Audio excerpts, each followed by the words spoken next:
Untuk belajar bahasa Inggris yang efektif dan efisien, kita sudah bahas ya. Yang pertama itu pasti dimulai dengan listening, ya.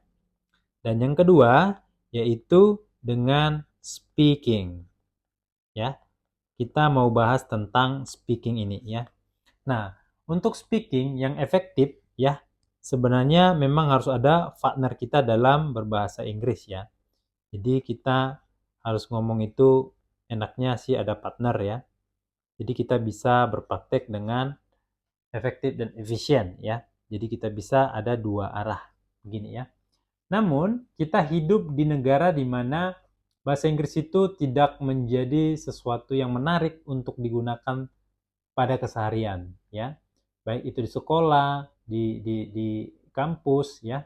Bahkan mungkin di kampus yang jurusan bahasa Inggris, saya pernah melihat bahwa mahasiswa-mahasiswa jurusan bahasa Inggris juga tidak mempraktekkan berbahasa Inggris di kehidupan kampusnya, ya, hanya dalam pelajaran di kampusnya saja, di kelas saja, tetapi tidak di kehidupan sehari-hari, ya.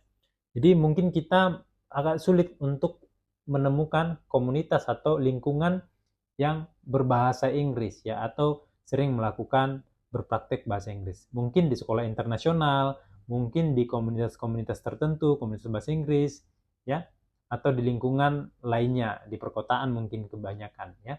Tetapi tidak semua dari kita ini memiliki kesempatan yang demikian. Jadi solusinya bagaimana?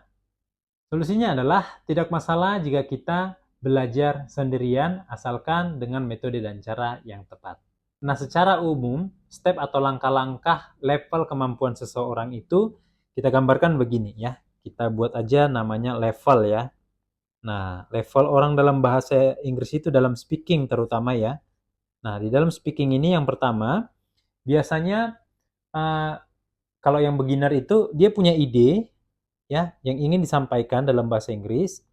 Kemudian dia tulis dulu. Jadi ini ada idenya, oh baru kemudian dia tulis, ya. Setelah dia tulis ide tersebut, kemudian deh baru dia bisa ucapkan, ya. Kemudian dia bisa ucapkan. Oke. Nah, diucapkan ini pun sambil membaca, ya. Jadi membaca apa yang dia tulis. Nah, ini level yang pertama. Nah, level yang kedua, ya, dia punya ide, ya. Dia punya ide. Oke, kemudian dia terjemahkan dalam pikirannya, ya. Jadi dia terjemahkan di otaknya, ya, gitu. Ini kita contohnya diterjemahkan dalam otak, ya. Ini otak diterjemahkan. Oke. Kemudian baru deh kemudian diucapkan, ya.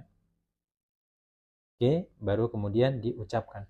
Jadi dia punya ide, kemudian misalnya saya ingin belajar bahasa Inggris, baru diterjemahkan dalam pikirannya I want study English. Kemudian setelah diterjemahkan baru diucapkan I want study English. Nah, begitu. Nah, step yang ketiga, ya, step yang ketiga ini dia ada ide, ya, ada ide, kemudian langsung diucapkan, ya, kemudian langsung diucapkan. Oke, artinya dia punya ide langsung diucapkan. Sama seperti kita bahasa Indonesia, ya.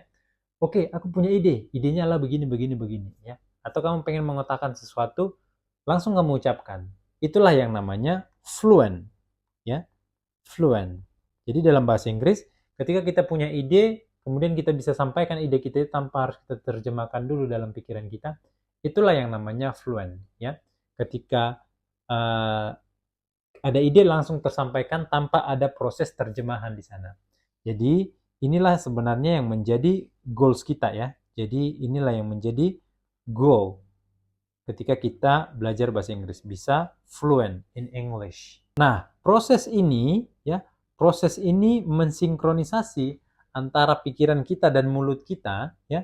Kita bisa punya ide langsung keluar, itu adalah proses di mana apa yang sudah kita pelajari di video sebelumnya, yaitu, nah contohnya ini kita kembali gambar otak manusia, ya. Kemudian ini ada ras, ya, menjadi jalur pintu gerbang, ya. Ini adalah otak sadar, ya. Ini otak sadar atau pikiran sadar, dan ini pikiran bawah sadar. Oke, kembali saya ingatkan bahwa otak subconscious mind ini ya, ada dia di sini yang namanya body function ya, ada juga dia di sini yang namanya habit ya, ada juga di sini namanya karakter dan lain sebagainya ya. Jadi ketika kita mau proses demikian yang seperti ini ya, ide yang ini ya, ide ini sebenarnya adalah proses di mana otak sadar ini mengeluarkan informasi ya, otak sadar mengeluarkan informasi melalui panca indera mulut ya, ini mulut ya. Jadi ini dia menyampaikan informasi ini. Dia ini sebenarnya didukung oleh satu informasi memori-memori bahasa Inggris ya. Contohnya kosakata ya, grammar dan lain sebagainya. Kemudian habit-habit dia ketika dia berbahasa Inggris ya. Bisa udah pernah ngomong study, kemudian study itu menjadi lancar dia omongin begitu ya.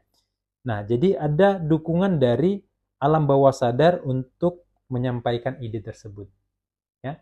Jadi intinya adalah kita perlu memasukkan informasi kebiasaan itu di bawah alam bawah sadar. Kemudian inilah yang nanti akan dipakai untuk mendukung pikiran sadar kita ini dalam menyampaikan ide.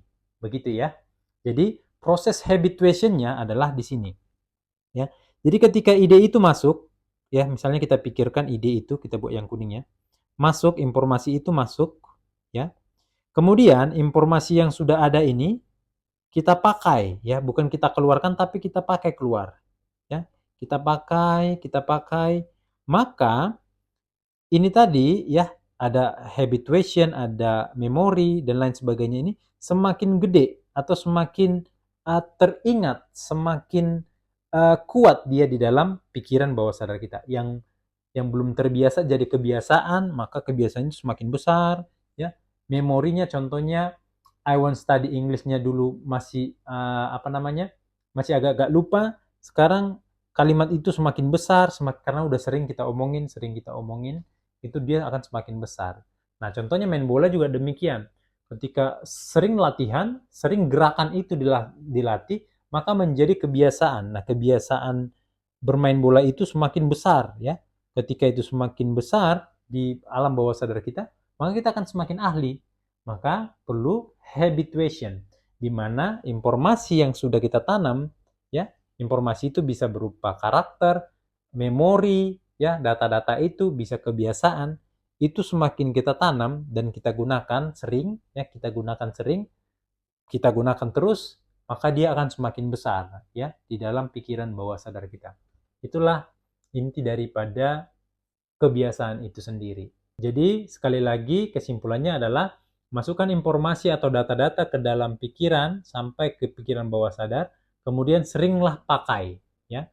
Ketika sering kita pakai, maka itu akan menjadi memori yang semakin panjang, semakin ingat kita, kebiasaan yang semakin kuat dan menjadi ahli kita di dalamnya ya. Jadi seringlah gunakan ide-ide yang sudah masuk di alam bawah sadar. Jadi ketika proses inilah yang menjadi kebiasaan itu, maka kita bisa menjadi ahli dalam sesuatu. Salah satunya adalah belajar bahasa Inggris.